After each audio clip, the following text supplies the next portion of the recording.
प्रश्न 3 का पहला, उपयुक्त गुण का प्रयोग करके गुणनफल ज्ञात कीजिए। तो पहला प्रश्न है 739 गुना 104। तो 739 को 104 से गुना करना है उपयुक्त गुण का प्रयोग करके। तो यहाँ पे हम लिखेंगे 739 गुना 104 को लिख लेंगे 100 प्लस 4। 104 को क्या लिख लेंगे 100 प्लस 4 और कोष्टक लगा देंगे।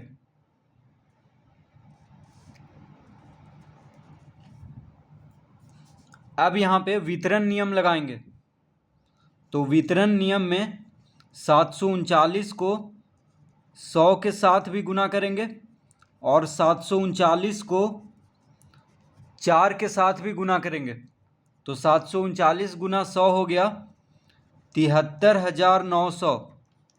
739 गुना 4 हो गया 9 चौक 36, 4 तिया 12, 3 15, हाथ में रहा 1, 7 चौक 28, 1 29, 2,956। तो 739 गुना 4 हो गया 2,956।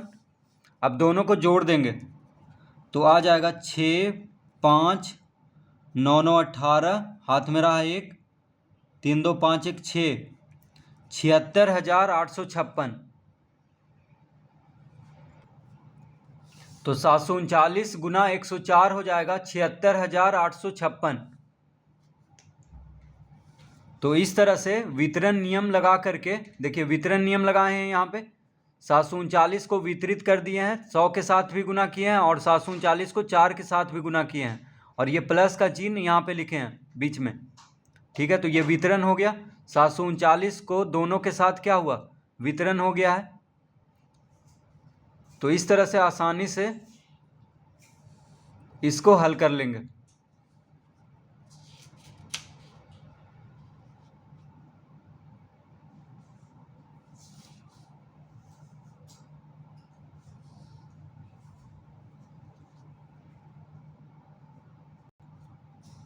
प्रश्न 3 का दूसरा,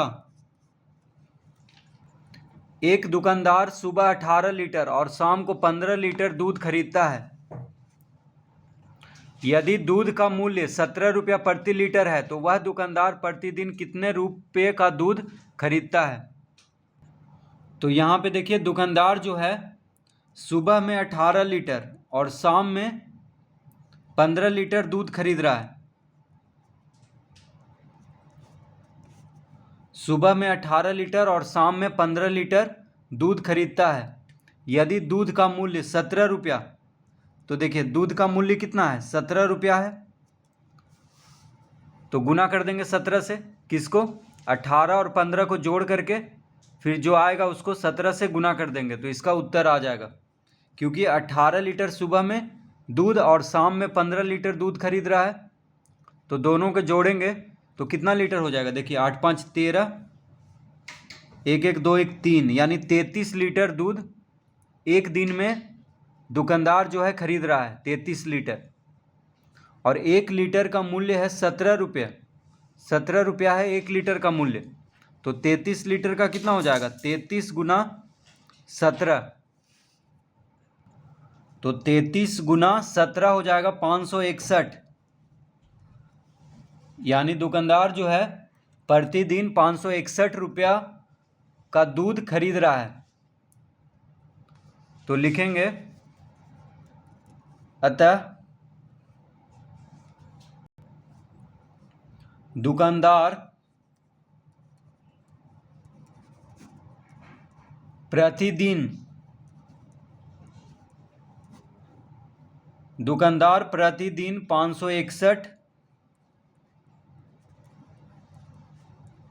561 रुपये का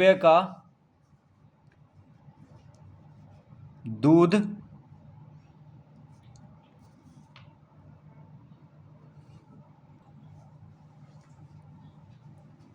खरीद रहा है। तो दुकानदार जो है प्रतिदिन 561 रुपये का दूध खरीद रहा है। तो बस क्या करेंगे, 18 15 को जोड़ करके फिर जो आएगा उसको 17 से गुना कर देंगे।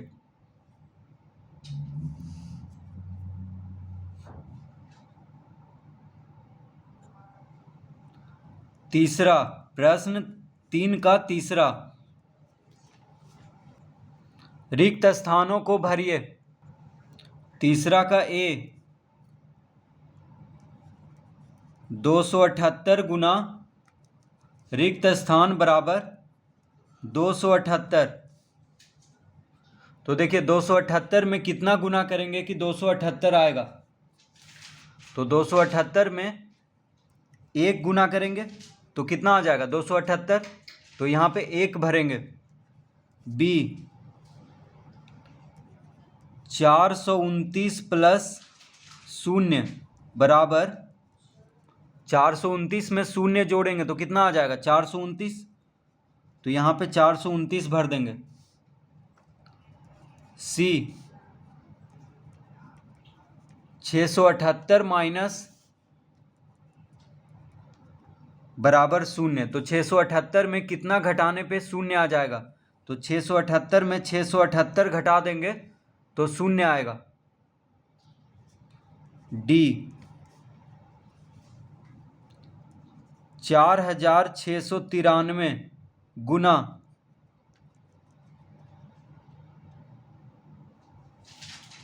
बराबर 0। 4693 में कितना गुना करेंगे कि 0 आएगा।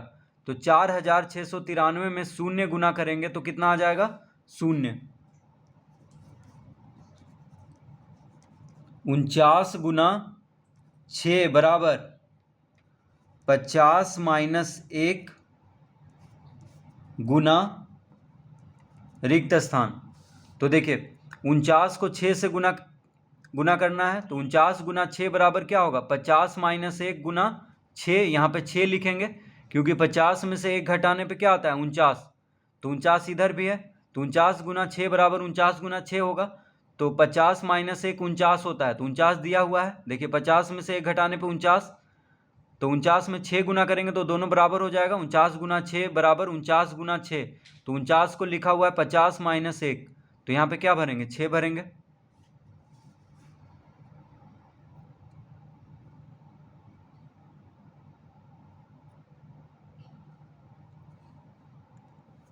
प्रश्न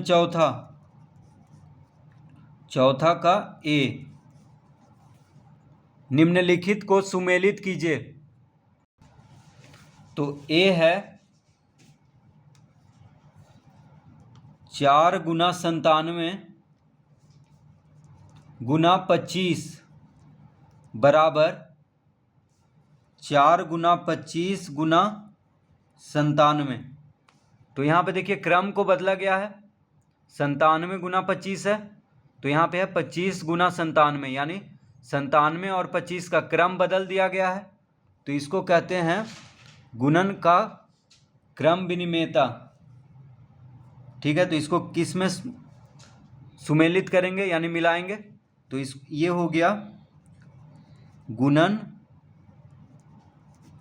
का क्रम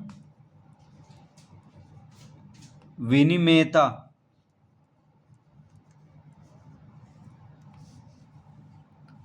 तो यहाँ पे गुना में देखिए क्रम को बदल दिया गया है। तो इसको कहेंगे गुणन का क्रम विनिमेयता।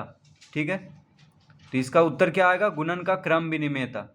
यानी इसमें कौन सा गुण लगा है तो गुणन का क्रम विनिमेयता लगा हुआ है, क्योंकि क्रम को बदल दिया गया है। बस दोनों का उत्तर तो बराबर ही आएगा क्योंकि तीनों गुना में है।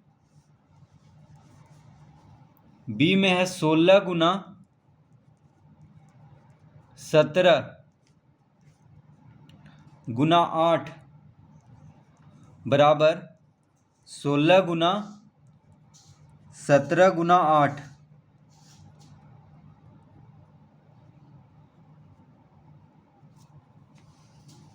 तो यहाँ पे देखिए 16 और 17 कोष्टक में है। 16 गुना 17 कोष्टक में है, यानी 16 गुना 17 को पहले यहाँ पे गुना करना है, फिर जो आएगा उसको 8 के साथ गुना करना है। और यहाँ पे 17 गुना 8 कोष्टक के अंदर है, यानी यहाँ पे 17 गुना 8 को पहले गुना करना है, फिर जो आएगा उसको 16 के साथ गुना कर देना है। तो दोनों का तो उत्तर बराबर ही आएगा, क्योंकि तीनों तो गुना में ही है। चाहे दो संख्या को, पहले कोई भी दो संख्या को गुना करें, कोई फर्क नहीं पड़ेगा। ठीक है, तो इसको कहते हैं गुणन का साहचर्य नियम। इसको क्या कहते हैं?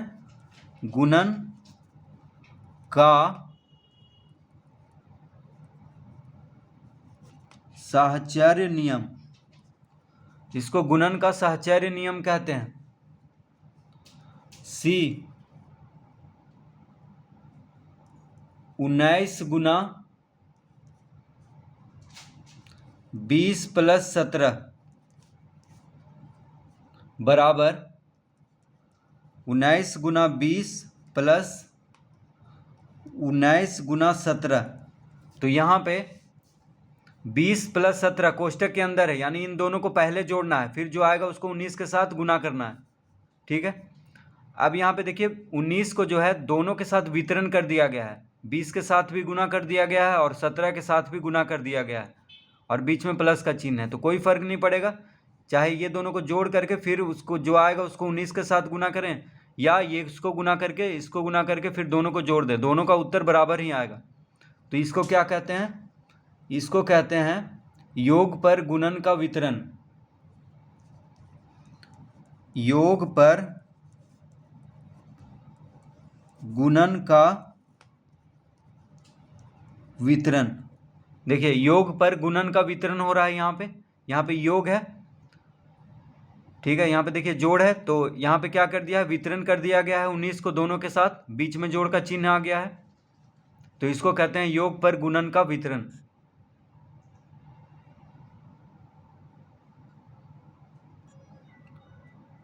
डी 64 जोड़ 98 बराबर 98 जोड़ 64। तो यहाँ पे देखिए क्रम को बदल दिया गया है, दोनों क्या है? जोड़ में है, तो 64 यहाँ पे पहले लिखा हुआ है और यहाँ पे 64 बाद में कर दिया, यानी 64 के साथ 98 जोड़ें या 98 के साथ 64 जोड़ें, एक ही बात है। तो इसको कहते हैं योग की क्रम विनिमेयता। इसको क्या कहते हैं? योग की क्रम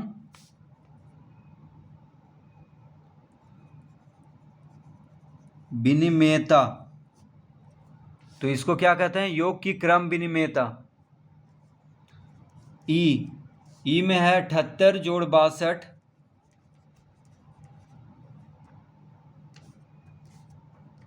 + 15 बराबर 78 जोड़ 62 जोड़ 15। तो यहाँ पे देखिए 78, 62 और 15 तीनों जोड़ में है, तो यहाँ पे 78 और 62 को कोष्टक के अंदर कर दिया गया है। ठीक है, यानी 78 और 62 को पहले जोड़ना है, फिर जो आएगा उसको 15 के साथ जोड़ना है, और यहाँ पे 62 और 15 को पहले जोड़ना है, फिर जो आएगा उसको 78 के साथ जोड़ना है, तो उत्तर तो दोनों का बराबर ही आएगा। ठीक है, चाहे ये दोनों को पहले जोड़ करके इससे जोड़ें, चाहे ये दोनों को पहले जोड़ करके इससे जोड़ें। तो इसको कहते हैं योग का साहचर्य नियम। इसको क्या कहते हैं? योग का साहचर्य नियम। तो इसको योग का साहचर्य नियम में सुमेलित करेंगे।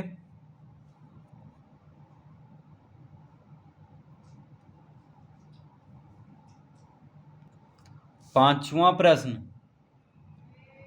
प्रश्न 3 का 5वां। 15 और 18 के गुणनफल में कौन सी संख्या घटाई जाए कि शेष दी हुई संख्याओं के जोड़ के बराबर हो जाए? तो यहाँ पे कह रहा है 15 और 18 के गुणनफल में, तो 15 और 18 को गुना कर देंगे। 15 और 18 के गुणनफल में कौन सी संख्या घटाई जाए? अब देखिए इन दोनों के गुणनफल में कौन सी संख्या घटाई जाए कि शेष दी हुई संख्याओं के जोड़ के बराबर हो जाए। तो 15 और 18 के गुणनफल में कौन सी संख्या घटाई जाए कि शेष दी हुई संख्याओं के जोड़ के बराबर हो जाए? अब देखिए 15 जोड़ 18। तो यहाँ पे कह रहा है कि 15 और 18 के गुणनफल में कौन सी संख्या घटाई जाए कि जो शेष 15 और 18 के योगफल के बराबर आ जाए। ठीक है, तो देखिए 15 गुना 18 कर देंगे, तो 15 और 18 के गुणनफल में 15 और 18 को जोड़ करके घटा देंगे, तो इसका उत्तर आ जाएगा। तो 15 गुना 18 होता है 270। 15 गुना 18 क्या होता है 270, और 15 जोड़ 18 क्या होता है 33। तो यानी 15 गुना 18 में अगर 33 घटा दें, यानी 270 में 33 घटा दें, तो इसका उत्तर आ जाएगा कितना 237। तो 15 गुना 18 में 237 अगर घटा दें तो कितना आ जाएगा 15 जोड़ 18 आ जाएगा, यानी 33 आ जाएगा। ठीक है, तो 15 और 18 के गुणनफल में कौन सी संख्या घटाई जाए, तो इसका उत्तर क्या आ गया 237। यानी 15 गुना 18 में अगर 237 घटाएंगे तो जो शेष आएगा वह 15 और 18 के जोड़ के बराबर हो जाएगा। देखिए 15 गुना 18 हो गया 270, तो 270 में से 237 घटाएंगे तो क्या आ जाएगा 33 आ जाएगा। तो यही कह रहा है यहाँ पे, तो इसका उत्तर क्या आएगा 237।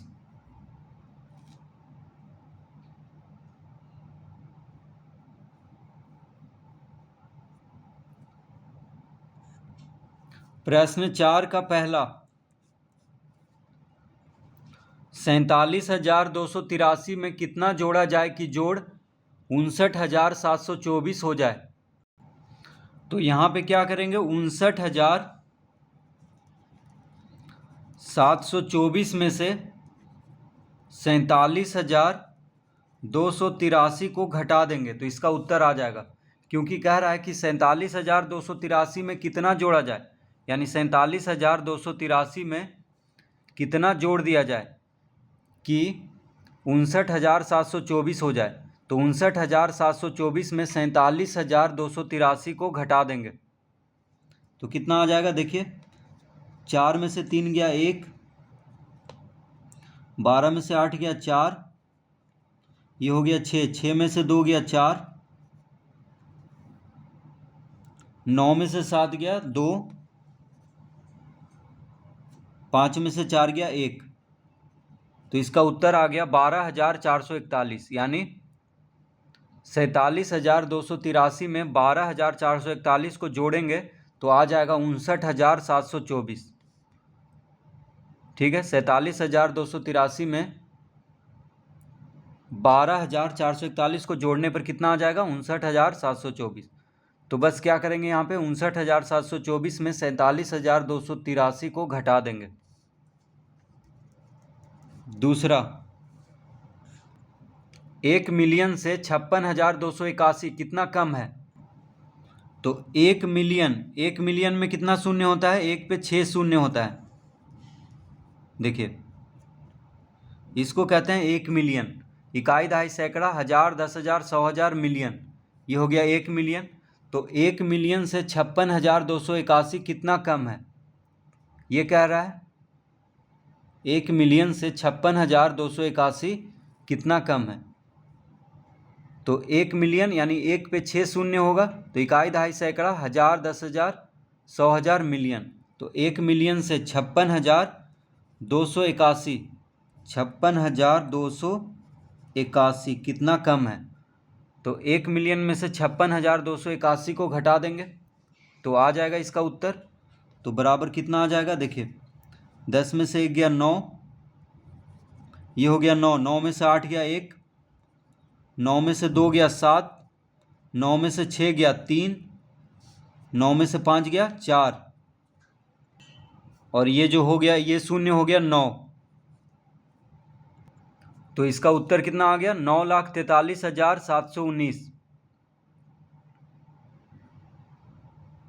ठीक है, 9,43,719 इसका उत्तर आ गया।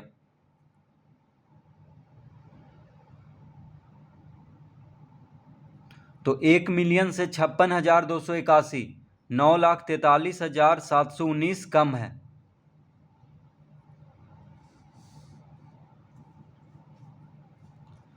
तीसरा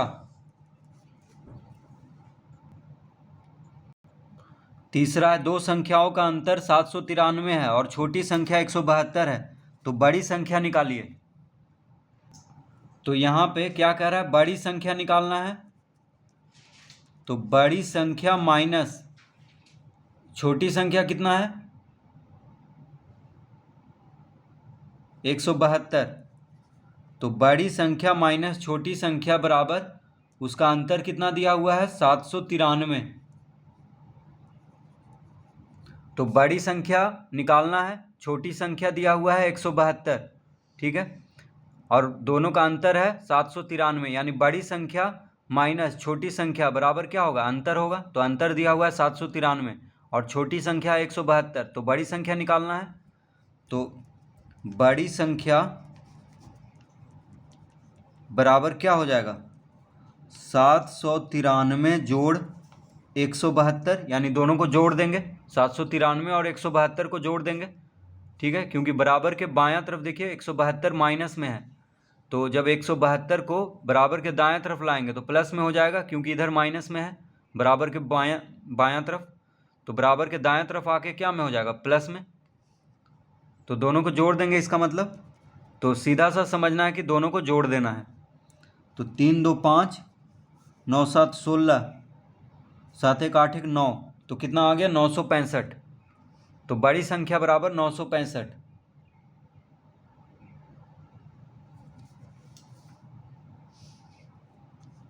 चौथा प्रश्न, दो संख्याओं का योगफल 2748 से 15 अधिक है। यदि दो संख्याओं में से एक संख्या 1319 है तो दूसरी संख्या बताइए। दो संख्याओं का योगफल 2748 से 15 अधिक है।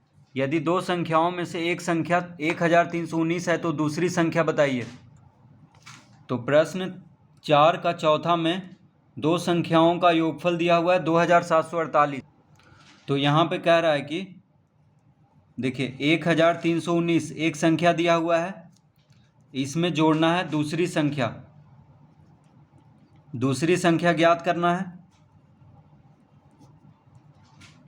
तो 1319 जोड़ दूसरी संख्या बराबर 2748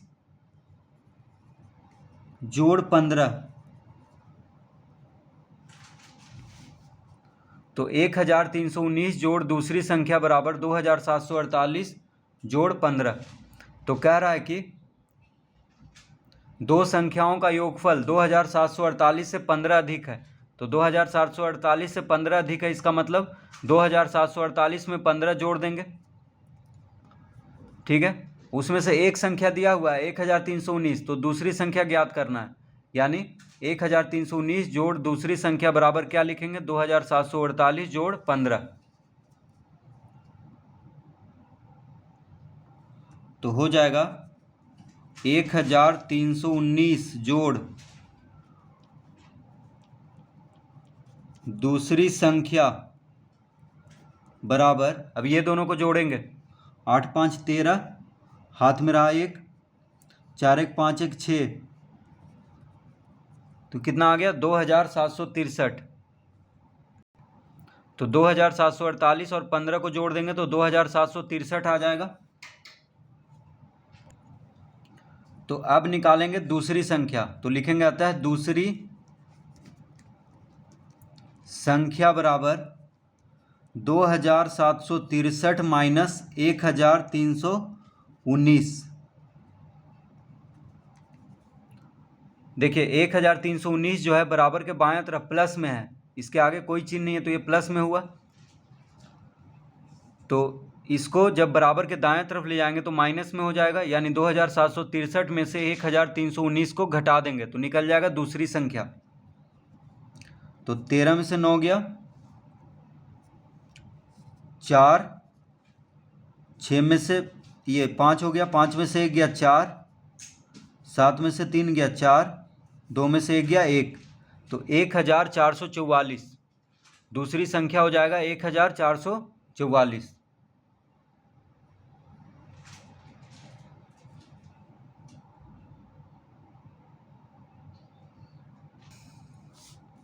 पांचवा प्रश्न, सुरेश के पास 3,849 रुपया था, उसने 1,417 रुपया खर्च कर दिया। अब सुरेश के पास कितना रुपये बच गए? तो यहाँ पे क्या करेंगे, 3,849 में से 1,417 रुपया को घटा देंगे।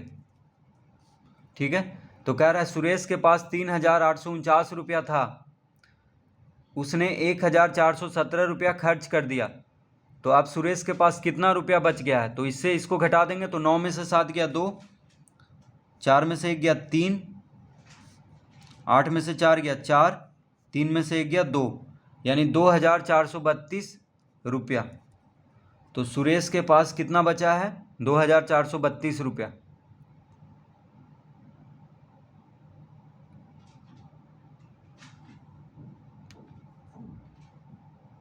तो इस तरह से इस प्रश्न को हल करेंगे।